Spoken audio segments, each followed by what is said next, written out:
Right.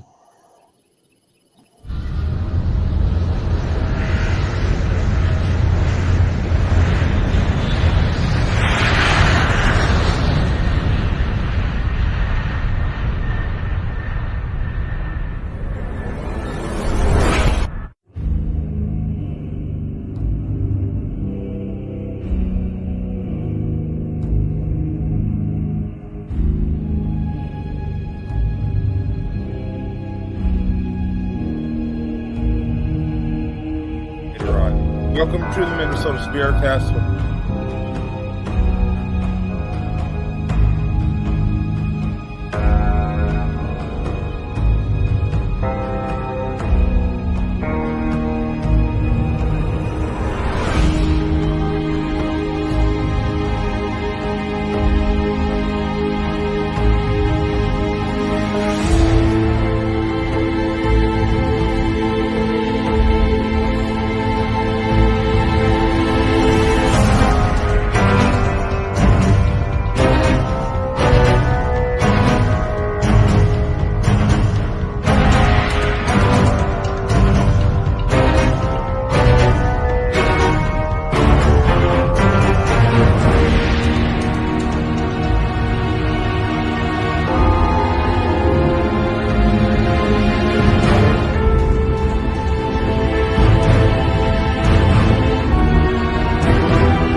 Hello, everybody, and welcome to MNSpiritCast. We'd like to welcome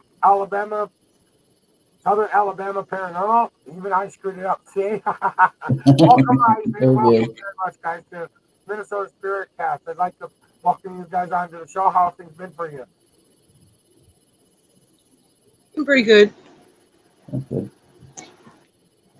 So, I guess we would like to learn a little bit about Southern Alabama Paranormal. So, tell us a little bit about yourself, first of all. What is it you guys do? What you guys go investigate? Okay, you there? Yep. Sorry about that. I think I was having some technical difficulties. Well, my name is Gene Hamil, and of course, my partner in crime is Claire Parker and her fiance, Jordan. Both of us have, all three of us have been doing a lot of paranormal investigative work for many, many, many years, especially me.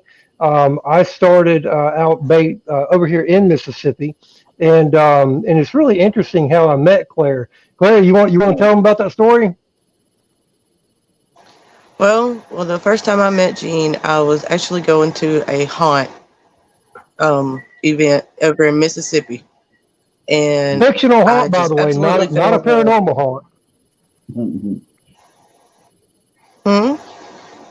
I said it was a fictional haunt, not a real haunt. It was one of those haunted house attractions. Mm. Right. It was a haunted house attraction that I had met Gene and his sideshow that he does, and I fell in love with it, and I started doing things for him on that particular thing for what he calls and has this Twisted Carnival, and it escalated from Twisted Carnival to the paranormal world, and we've been at it ever since. And it was actually quite fun, and it still is fun. I really enjoy it and do a lot of fun things with it. No. That's right. You know, it was really interesting, guys. You know, we were a part of a haunt attraction down there in Gulfport, Mississippi.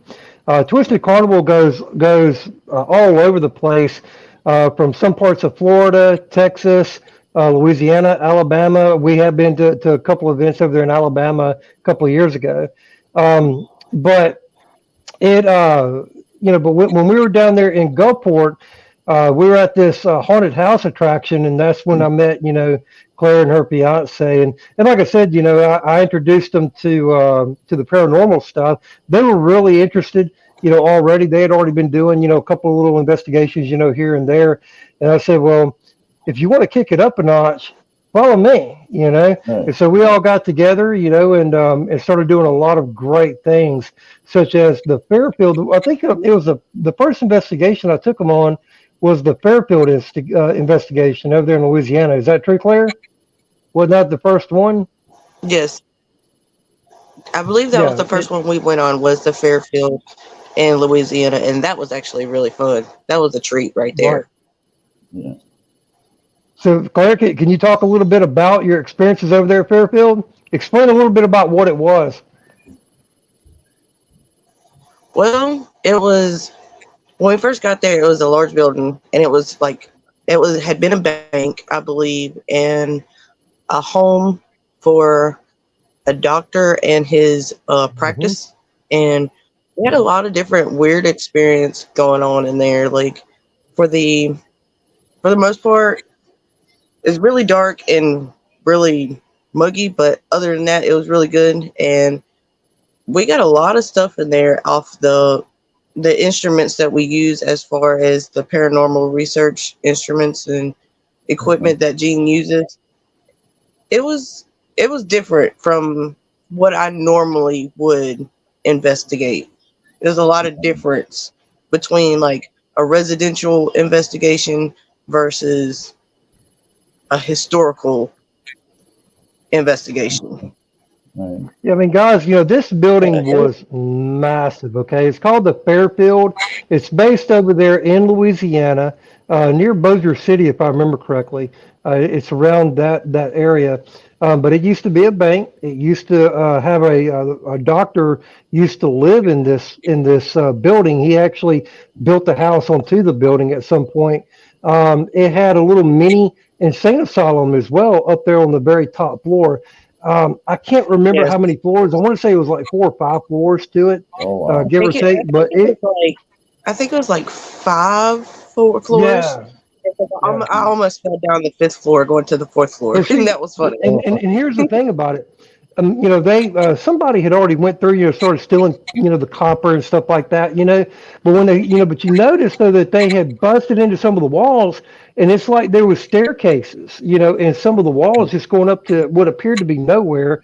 I would assume that these staircases led somewhere at some point, and maybe over time they, somebody put walls up, to change the layout of the building.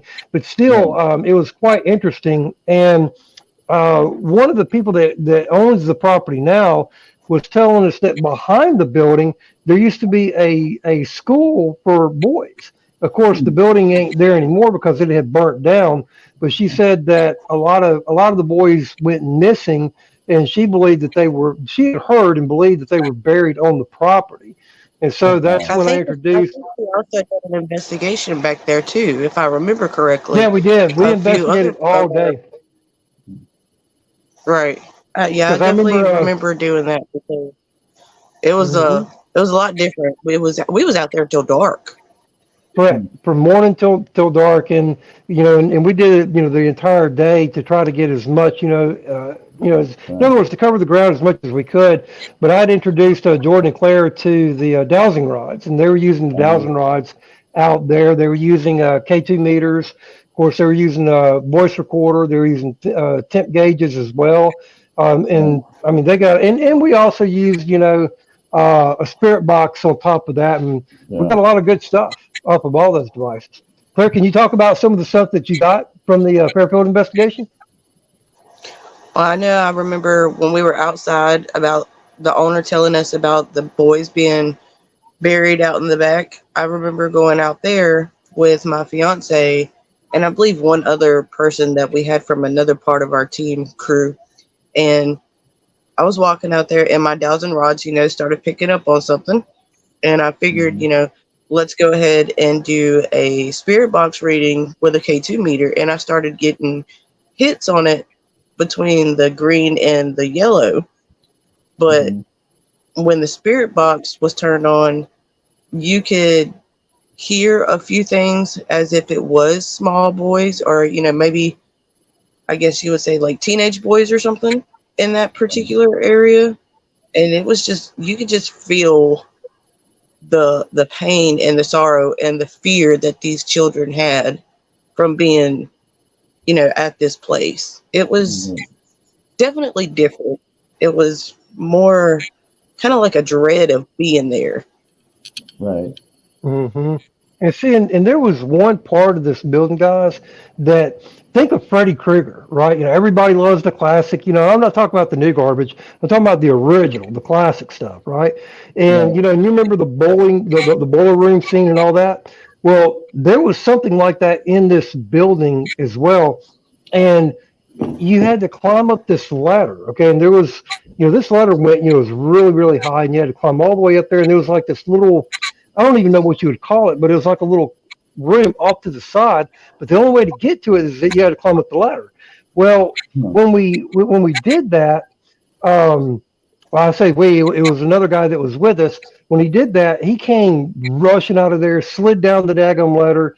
They finally got a hold of me and a couple other people. He had a big knot on his head, and he had claw marks down his glasses.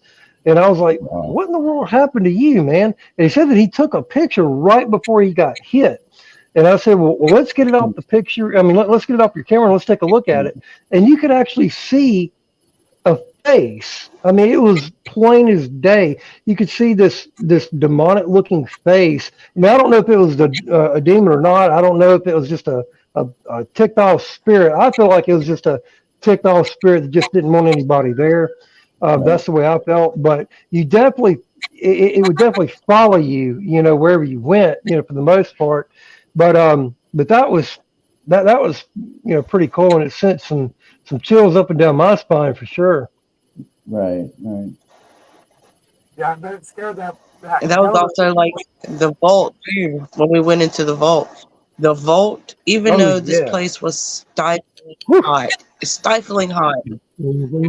the vault itself was freezing almost all night long. Where everywhere else inside this building was just hot as can be. And we had gotten a lot of readings out of the vault too, that a lot of shenanigans went down in there. A lot. And it was kind of intense in there. You could tell the temperature would change and fluctuate in there. And we also have, what was it? Gene, what was that one that was, it was like a little round box. I forgot what it was called. I've only used it like a handful of times. We had a spirit box in there.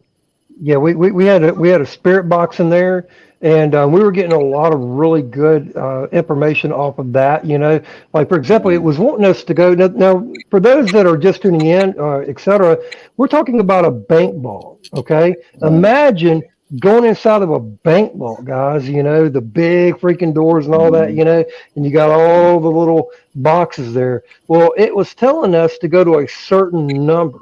Okay. And then it, you know, so we would go there and we would ask it like, we would ask it like, what's so special about this number? And it would tell us, you know, certain things that were supposed to be in the box, and that if we didn't find it or didn't put it in the box, that it was going to kill us, you know? And I was like, and then you would feel the area, the temperature would just change. It would get, you know, real cold. And keep in mind, this is an abandoned building. Absolutely no power at all. Has not had power in years. Okay. There was no windows, no gust, anything like that. We're getting this stuff off of the spirit box, and then boom, that happens. You know, you feel the temperature change, and Claire was right there with the temp gauge, and we saw it go down. And I was like, man, guys, you know, I think it's time to bolt. You know. Yeah, it was quite intense that night for sure, for a lot of people, not just me or myself or Gene, but a lot of people that we were also working with. They had a lot of experiences of their own that was a little intense for maybe somebody who doesn't do it all the time, and they're like, okay, well, maybe this is not for me because it's very scary at some point, especially when somebody who's new to doing it. And they were kind of freaked out a little bit. It's all about the reality versus actually happening to you in the moment, isn't it? Because when you're thinking about it happening to you, you can speculate all you want until it's sitting right in front of you, in front of your face, and you can't explain any of it away. That's when it finally hits you. Oh shit! Maybe this isn't the right. Exactly. Exactly. You know, and they're again, like, you know, that do was I really want to deal with this? Do I really want to go through with this? Or do I just, get my shit and go? Right, right. Was you that know, enough? and a lot of people are like, man, you know, they're like, Gene, did you just throw them to the wolves? I was like, look, man, you know, if you're going to train somebody to do paranormal, let's train them, right? You know, Right. and again, you know, I was right there with them every step of the way. I wasn't going to let anything attach to them, you know, or let them get themselves hurt, you know, or anything like that. You know, like I said, I've been doing this for a long time, but I was trying to get them prepared for something even bigger, Right. and that was the investigation of the real Bonnie and Clyde, like nobody's ever done it before. And I can tell you right now, guys, nobody. I mean, I don't care how many people have been there and have done an investigation of Bonnie and Clyde. Nobody has ever done it like like any of us, including and I got to give a shout out to Mr. Bill Thompson and his son Alex Thompson because they were right there with us. They're part of a Louisiana paranormal team. But like I said, you know, Bonnie and Clyde, for those that don't know, they got ambushed over there in Gippsland, Louisiana, you know, which is not really that far. I think it's about 2.5 hours from where I'm at. I think about 4 or 5 hours from where Claire and them are. But that's what I was trying to get them Yeah. prepared for was a very, very in-depth investigation that was coming up for Bonnie and Clyde. I mean, we're talking about having Bonnie and Clyde's actual relatives there. We're talking Oh, wow. about having people dressed up at the same time as Bonnie and Clyde. Okay.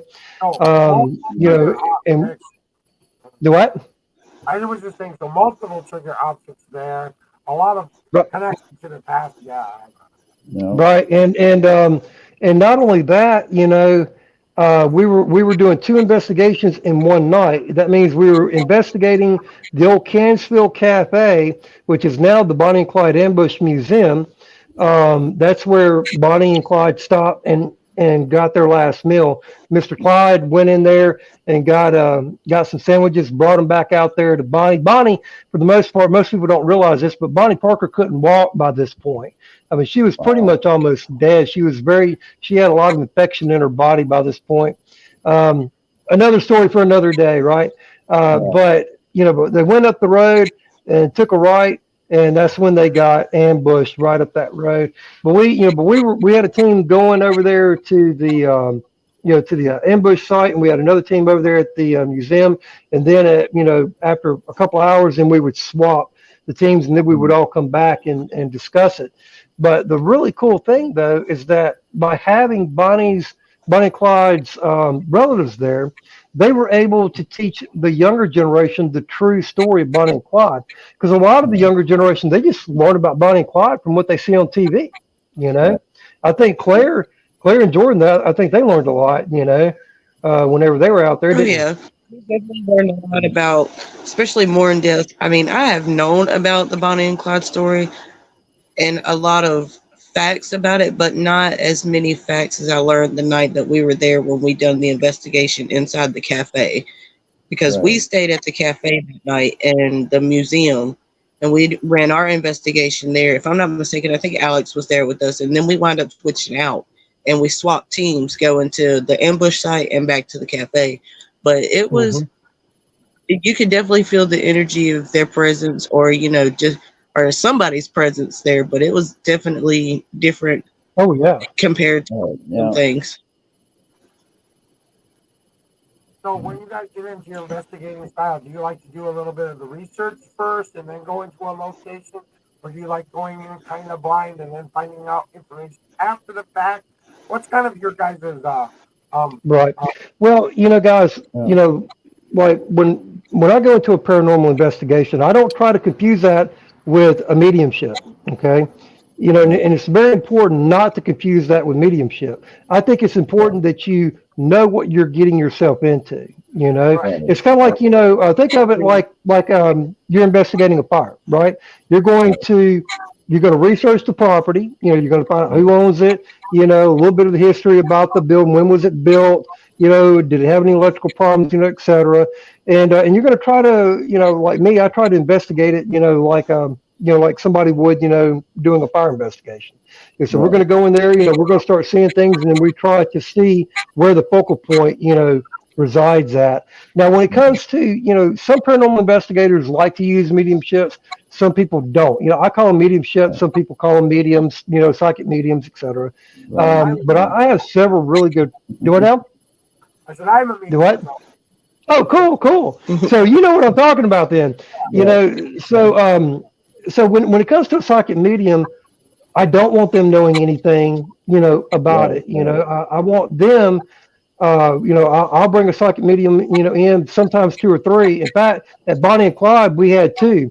We had 2 of them communicating with Bonnie and Clyde out there at the kill site. We'll get into that in a bit, but it was really, really interesting though. When we go to some of these places, like when we did the Witch of Yazoo over here in Mississippi, we had several psychic mediums, on that particular investigation.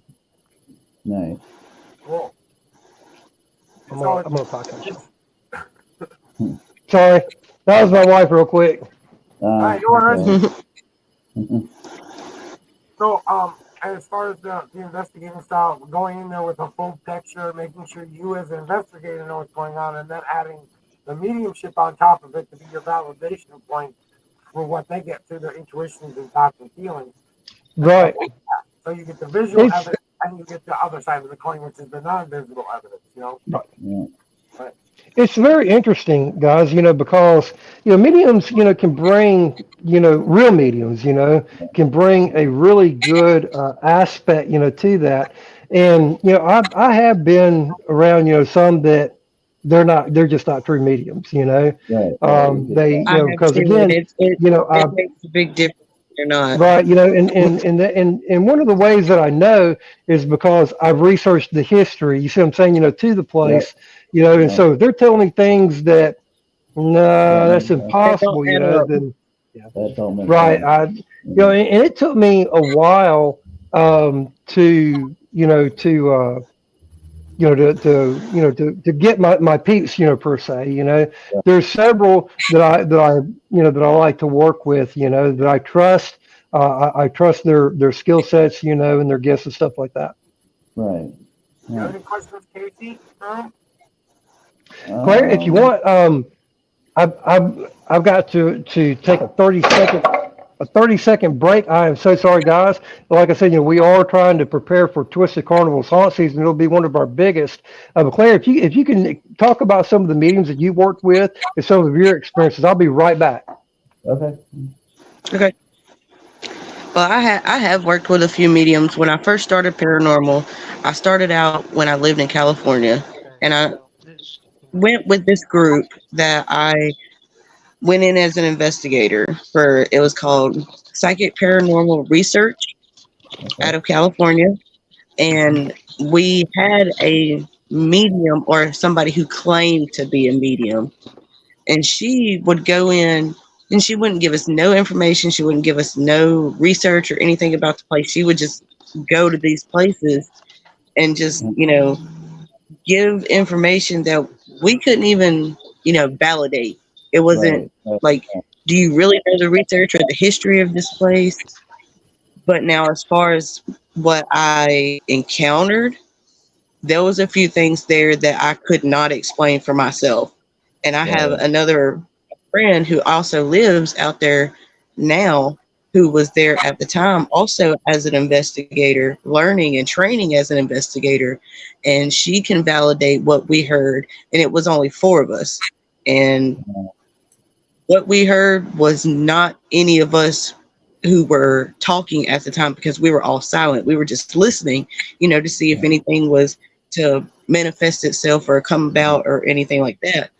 But the medium, like I said, I couldn't tell you if she was a real one or not, because she portrayed herself as a real one, but she never gave any facts to about what we were trying to investigate. Right. My encounter was, I guess you would say, like a true encounter or a true investigation with a true medium, because she didn't. She just claimed to be a medium, but Some things out there in California I can't explain. Right, right. You can really tell if they're real mediums or not when they're really Right. sitting on them. Just like your paranormal investigating style, you have to kind of investigate the medium too a little bit too, and Right, exactly. you know, and kind of get to know them a little bit too on a personal level and what they're going to tell you, what they're not going to be able to tell you, what their gifts are able to do, what they're not able to do. And that can be a perceptual kind of a thing for people too, because whereas I might pick up voices in my head and see visions in my head play, that's how I get my messages.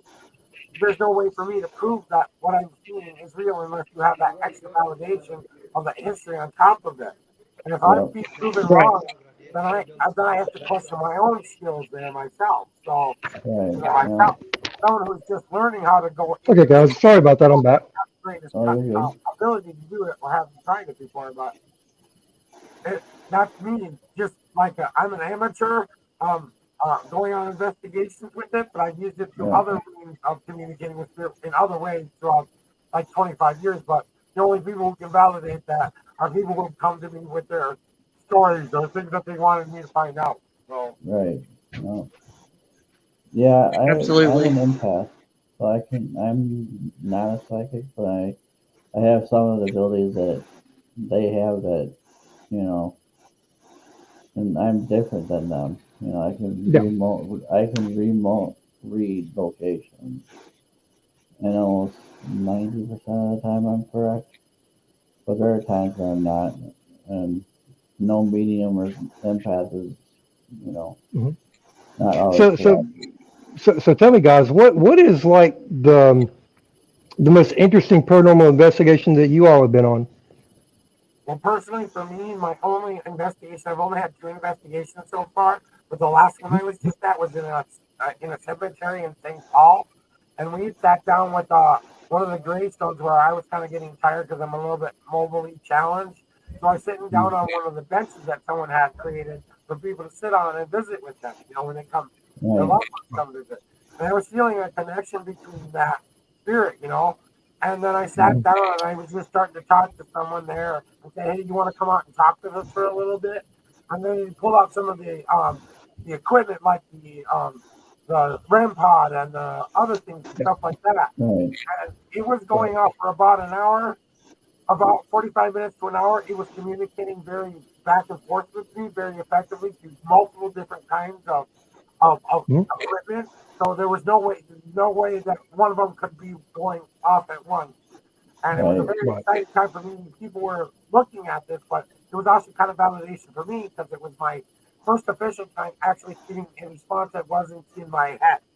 So for me, it was a very validating experience for me, and being able to kind of, because I was testing the waters and seeing I was kind of testing myself to make sure I was all that a bag of chips. That makes sense. That makes sense. Claire, you look cold over there. You like all wrapped up. I'm good. No, I'm just gonna wait. How can you be cold in all this hot weather? No, I'm waiting for the fall. I'm like, how can she be cold and we're all like really hot over here? It's like, wait a minute, something ain't right. Yeah, I'm definitely waiting on that cold weather to come in because I'm definitely cannot stand this hot weather right now. Oh, tell me about it. Yeah, and just imagine, guys. And my hat's off to folks that are doing investigations right now. Even this weekend going out in these places. Especially like over here in Alabama. In Mississippi. Louisiana and Texas, even. Where it's like triple-digit weather. It's like, man, I can't. We had to just take a break. From it until this weather can kind of cool down. A little bit. And plus, Claire over here, 6.5, a little one. She's gonna train it to be a little ghost hunter. Ain't that right? Yep. She'll be here next month, and she needs to come on. That's right. And, I mean, big congratulations, to Claire and Jordan. Jordan, I think, is hiding on us, but yeah, I mean, I think he might be in the living room somewhere, attending his business with the little one. With the other little one. Gotcha. I gotcha. But yeah, a lot of people, when they see us, we're not the run of the mill paranormal team. Okay, Right. we're actually, we're constructed a little bit different than most other, paranormal teams. For one, we used to be Twisted. Yeah, we used to be a Twisted Paranormal.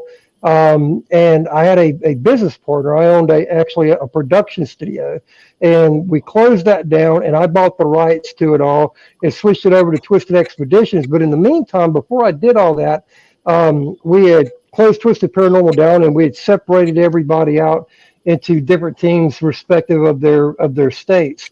And then we recently got everything back together, or in the process, I should say, of getting everything back together. I like to tell everybody, hey, we're getting the band back together, right? It's called Twisted Yes. Expeditions Paranormal Collective, which includes, I'm that's the reason why so we're going to be, excited. yes, we're getting everybody back together, hopefully. And, so we got, of course, the Alabama, the Southern Alabama Paranormal Team is going to be renamed to Alabama Paranormal Collective. But of course, I've already created a Mississippi Paranormal Collective here. And we've already got, some teams that are going to be over there in Texas, which is going to be called Texas Paranormal Collective, or TPC. And it'll all fly underneath the Twisted Expedition umbrella. And that umbrella actually flies up underneath the big one, which is Twisted Carnival. And a lot of people are like, well, what in the heck is Twisted Carnival? Twisted Carnival is, it started out being a lot of different things, but I like to focus on what it is today and where it's going. Twisted Carnival deals with, the haunt community, which is your fictional haunt community, but it also deals with your real haunt community, paranormal.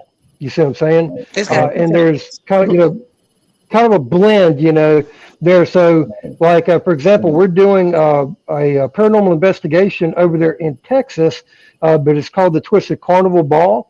For those that don't know what that is, you can just go over there to twistedcarnival.com, check it out. We got a lot of really cool people that's going to be there. Everything from people that create costumes to actual, real paranormal investigators, mediumships, etc.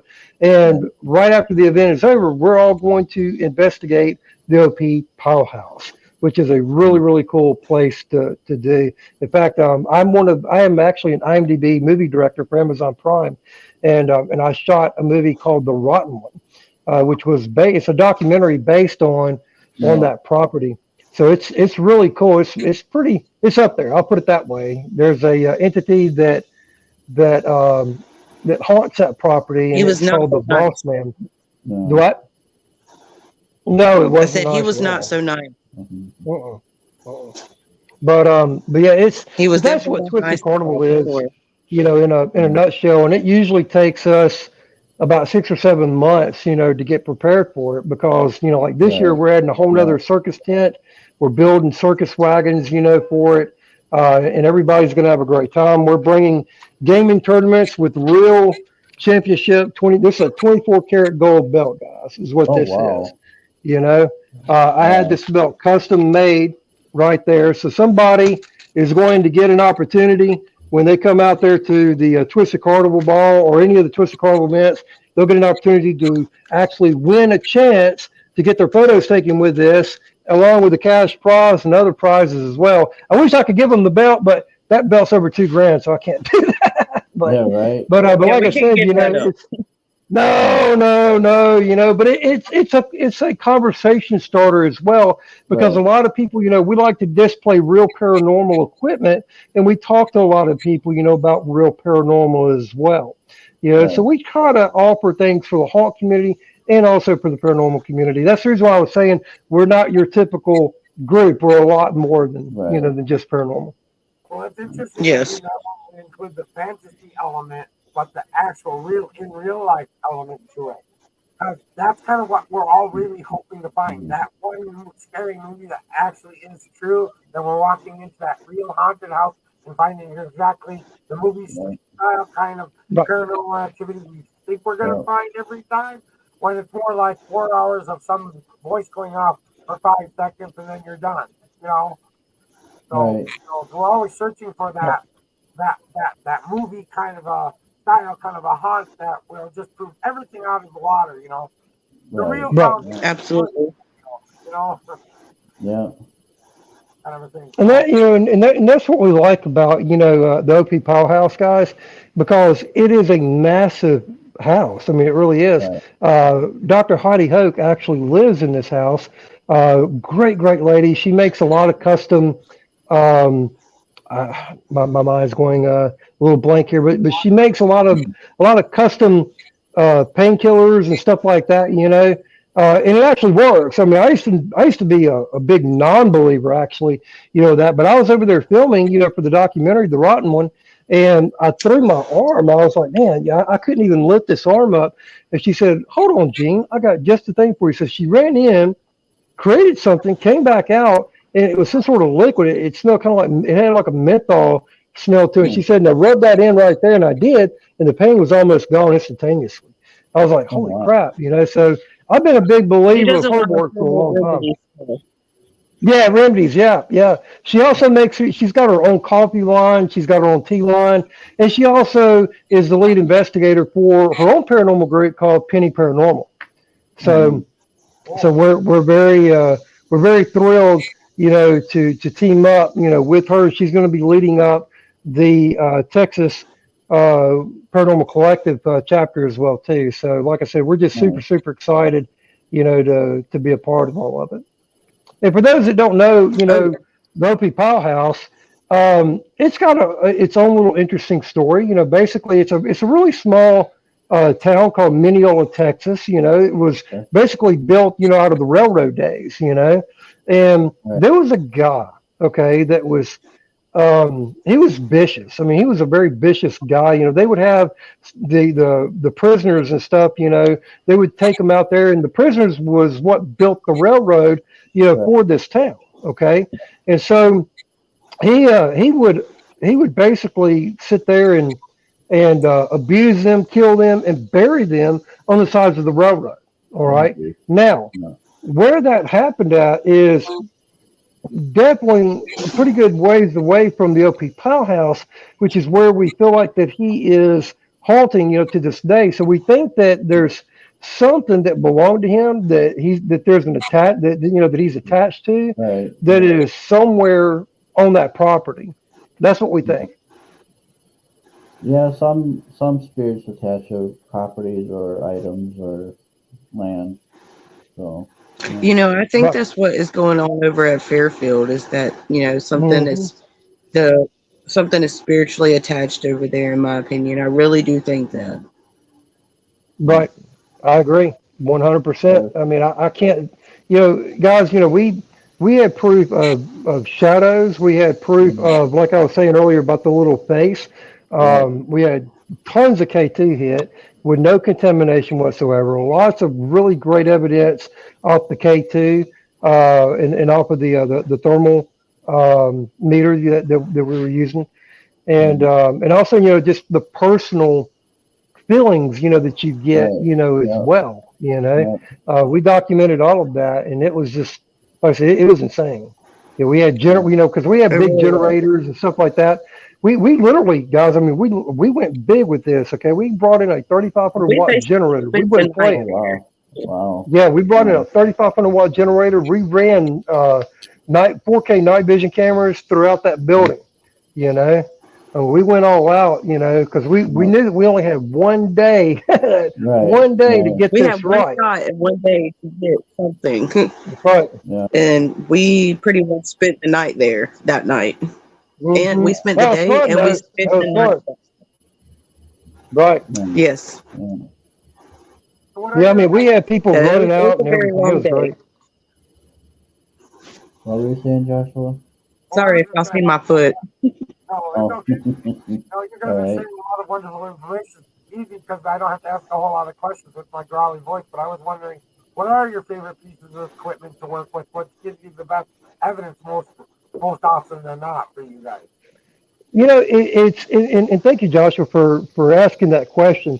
And I think it's going to be maybe a little different, maybe a little similar, not only per location, but also per investigator as well.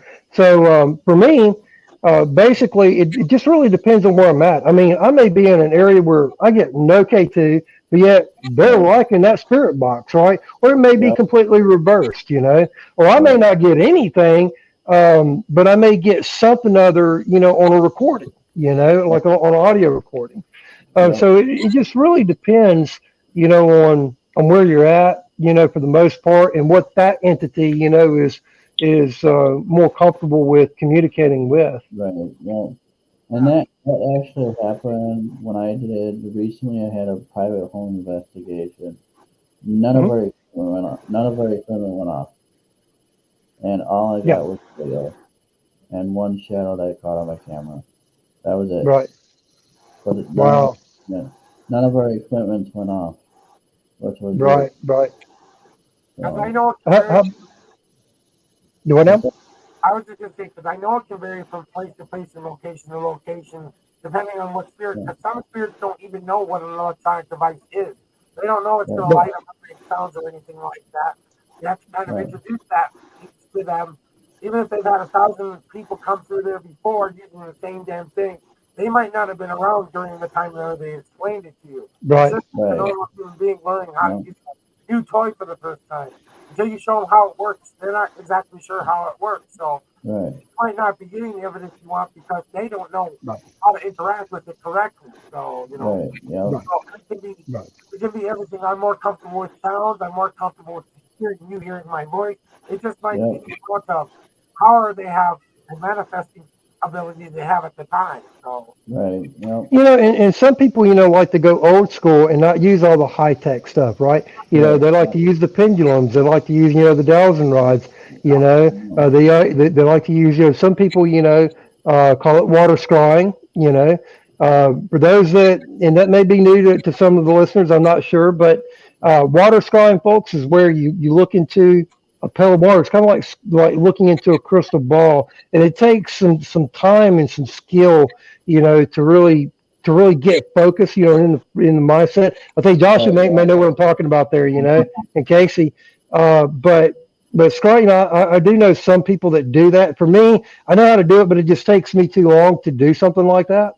And I'm like, I normally just don't have a lot of time, Target connection that you're trying to create through that pool of water, seeing that reflective surface coming back. You can also do it with mirrors or other reflective surfaces as well. Some people think it works better with water. Some people think it works better with mirrors.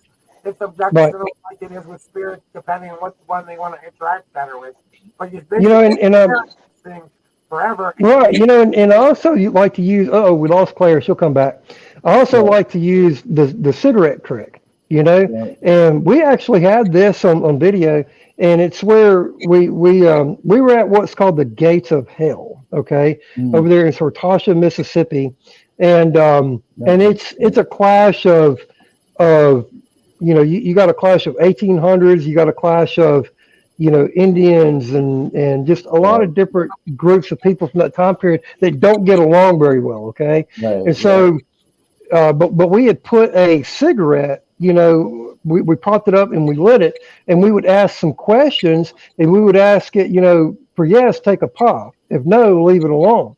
And believe it or not, on some of these questions, that thing actually, you could see it actually take a puff. You could see the thing light up. I was like, that's cool. And most, I've seen maybe 2 or 3 other investigators ever do it. And that's what kind of gave me the idea. I was like, well, heck, that's pretty neat. I'm gonna give that a try. But I haven't seen anybody else do it. But I like doing it. Cigarette trick. It's very hard to debunk because something else you're gonna have to put them out to it and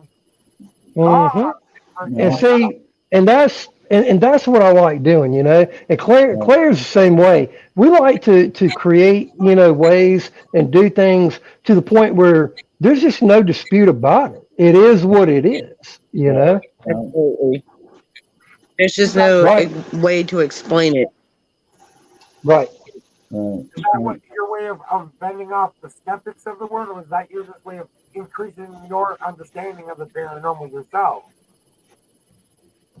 Well, it's my way of understanding what in the world is going on at that location, because I feel like I have a really good understanding of paranormal, and I feel like I have a really good understanding, of a lot of the modern tech stuff out there, You know, because I'm also IT, you know, as well. I mean, I do a lot of custom programming, everything from I'm kind of like your A to Z guy. I mean, I've got a lot of different hats, everything from graphic work, you know, to marketing, to construction, you know, movie props, you know, things of that nature, networking, you know, printer repair, computer repair, you know, just about anything you need done, you know, I can pretty much do it. And if I don't know how, then I know somebody that does. But, you know, but I like to try to make it to the point where I didn't miss anything. That I did, you know, when people see the work that Claire's done, that I've done in Jordan, they're like, wow, these guys really did a thorough job here. You know, we're now going to go and we're going to see if we can confirm, you see what I'm saying, what they did and to make sure that they didn't miss something. Now, guys, I'm not perfect. None of us are perfect. There has been times where I've missed something. You know, I'm not going to say I haven't, you know, but there has been some times where I have missed something. You know, somebody was like, hey, Gene, you know, man, I did this right here and you missed that right there. Oh, great. I will mark that down. Thank you so much, you know, for letting me know. And, you know, Claire's gotten, you know, audio, you know, people send her audio and photos and stuff, you know, she'll send them over to me. You know, and this is from other groups, you know, they'll ask us, you know, hey, you know, can you take a look at this, see if it was forged? You know, absolutely. You know, we got tools and stuff, you know, that can pretty much tell if something was forged or not, you know, whether it's from audio, you know, or a photo, etc. Or if it's been manipulated somehow or anything like that. Yeah. Because I always like to have a healthy, skeptical view of everything, even in my own mediumship that I do. I have a healthy, skeptical view of it, that I'm not perfect, that I can make mistakes, that maybe I might on something, but it might not be factual, actual, accurate information. If that starts happening, then I know that my skills aren't exactly honed at that moment. Maybe there's something I can go do to increase those, but there's only so much that I can do as far as a medium can do, and then there's only so much a piece of equipment can do as well, because it's only designed to do what it's programmed to do. So my favorite quote from an old 80s film, it doesn't feel emotions, it doesn't have feelings, it just runs programs. At least, well, you know, talking about, you know, the hardware that's out there, okay, guys, you know, of course, you know, a lot of people love using the K2 meters, you know, they're very, very popular. You know, we'll use them a lot of times on some investigations, you know, if we know that there's not going to be any, you know, any interference. But the thing about it is that over time I began to not rely on those particular K2 meters as much, you know, those particular EMF meters. And the reason why is because the company that made it, you know, and I tried to do some research on this, you know, to try to figure out, well, you know, who makes it, you know, et cetera, you know, how did they come up with the idea? You know, where did the theory even come from? You know what I'm saying? But it actually was a dog toy, you know, at some point, and to my understanding, it morphed into what it is today. And it was one of the guys on some sort of on a paranormal show that was real popular back in the day. They had taken the shield out of it to supposedly make it more in tune. Well, that's not making it more in tune. That's just making it give off more false positives, you know. And a lot of people bought into it because they're like, man, you know, this thing's going off all the time. It's because you're getting a lot of false positives, you know. But I like to go up there to Lowe's. You know, if I'm going to give you an EMF meter, I'm just going to go over there to the hardware store, you know, and go ahead and pick one up that I know is shielded and is going to work. I still bring the K2 though, because I'll still show people, you know, especially, you know, what I call educational paranormal investigations. You know, we'll still take it, we'll still show it, you know, and show, hey guys, you know, this is, you know, you need to do your base work to see what does not set it off, and then go over there with it, you know. But and then I said I agree, absolutely. You need to figure out what sets it off, what doesn't, and you know, if it's not going on or anything like that, then you know, move on to the next space. You know, walk with it. You know, even ask questions, and when you start to get hits back to back to back, you need to move it around that area to see if there is any electromagnetic fields, and if there isn't, then you can continue with your investigation at that point. Because especially with an electronic device designed to pick up other EMF fields, If you're near something emitting that strong of a field, you're going to set off the K2 meeting, and you're going to give yourself, like you said, those pulse. Yeah, and there's been buildings, where people have told me, hey, Gene, the building doesn't have any power. Come to find out, it did have power, So we like to take, one of those pins, that you can stick up to an electric socket. If it's got power, it'll go off, So we've gotten to where, we'll take one of those with us, So as you can see, I feel like that everyone should have a little bit of hardware tools to go along with their paranormal tools, screwdrivers, flashlights, batteries, definitely plenty of batteries, and of course, some of the, right, and an actual real EMF, heavy duty EMF reader, along with, one of those little pins like what I was talking about too, to check for, for power. Because you'll be surprised. I mean, I've gone in several locations that, I was told doesn't have any power, it's abandoned, but come to find out it did. Where somebody, stole a light meter, hooks it up, right, and now they got, power, or they ran a line, and hooked up the building, for power, et cetera. Yeah. I was at a location, I had the MEL meter, REM pod combination device. I had the REM pod, I had the K2 meter, all lined up. And it didn't interfere with any of them when they're together. Right. And when I was asking questions, only one went off. None of the others went off. And that's kind of how they choose what the equipment they want to play with then versus a different one. So right. So then you can tell which device they like the best to use. Right. So Claire, Go ahead. I was going to say, so where, so over there in Alabama, once you get, back up and going, what are some of the places that you want to investigate over there? Personally, My first and number one top one, which I don't know if it's even accessible, which would be Searcy Hospital in Mount Vernon, Alabama. It used to be a hospital. It used to be a barracks for the African American criminally insane. That's just what I've read. And it was converted into a mental institution again. And Geronimo was also held there as a prisoner at one point. And there is also a plaque out there. So that's one of the locations that I would like to do in the future investigation. But wouldn't know who to go to because I believe right now it's currently owned by the state, but I'm not entirely sure. But we'd have to do some more research on that. I can figure that out, pretty quick. Right. And then there is, you just go to the tax assessor's office, look up the land roll. Do what? What was that? I said all you got to do is just go to your. Well, we lost her. All I was going to say was that you just go to the tax assessor's office, and you can look up, they'll tell you who owns a piece of property, or you can go to your local tax collector, they'll tell you, a lot of times they'll just tell you who owns the property. Right, yeah. Hopefully she'll come back. Yeah, I got her. But, anyways, sorry about that. We had a technical difficulty. There you go. What I was saying, Claire, is that we can just go to the tax collector or the tax assessor's office, over there in the county that it resides in, and they should be able to tell us who owns it.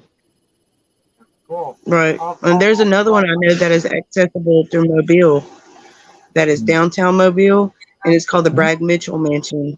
And they say that it supposedly has some type of paranormal activity as well. Right. Like what kind of activity?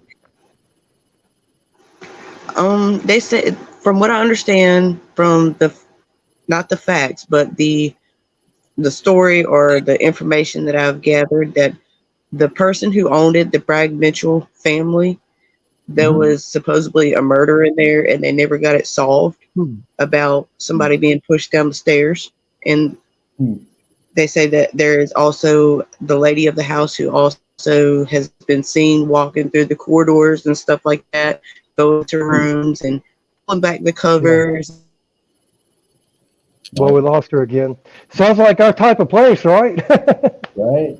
Yeah. Well, Yeah. It's, lastly, Well, and have you- finally, I really want to say thank you both for being here today because I know we're getting close to our end of our show here, and I want to know what you guys had coming up in the future. If there's Sure. anything you want to let people know about or something like that. Right. Absolutely. so, real quick, guys. Once again, I want to thank everybody, for having Claire and myself, on the show. It's been a really huge honor to be here, and I'm also glad, all your listeners and stuff like that, tuning in, because I realize, if it wasn't for the listeners, we wouldn't have a show, right? And they're very, very important, and everybody, getting on here and just not only listening but also being able to communicate, et cetera. Sometimes you'll pick up new things, that new places, locations, or techniques that you never would have heard or thought of. So once again, I'm really thankful, and Claire is too, for us being a part of the show.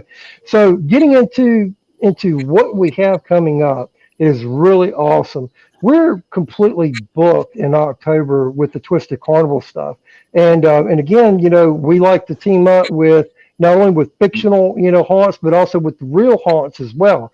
So September the 23rd, we have the Carnival Ball. It is a paranormal festival on steroids. Okay. So we're going to have, two humongous, Twisted Carnival tents, and we look like we just came out of the old 1800s, guys, but we're going to be having, Mortal Kombat 1 gaming tournaments there for people to be able to win a picture with that right there, and a lot of other, prizes, et cetera. And then everybody will have an opportunity to investigate from a paranormal perspective the OP Powerhouse. Saturday, September the 23rd, go to twistedcarnival.com to get more details on that. That's going to be over there in Mineola, Texas. We also have on October 7th, 14th, and I believe the 21st or 23rd, every Saturday in October, except for the last Saturday, we're going to be over there in Cross Gates, Mississippi / the Brandon, Mississippi area. We're teaming up with the Dark Zone.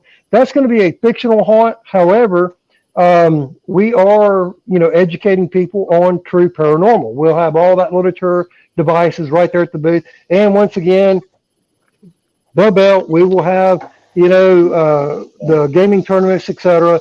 there. So for those that need to start sharpening their skills, the game's going to be Mortal Kombat, the brand new one that has not come out yet. We have access to it, and we're going to be bringing it in September and October.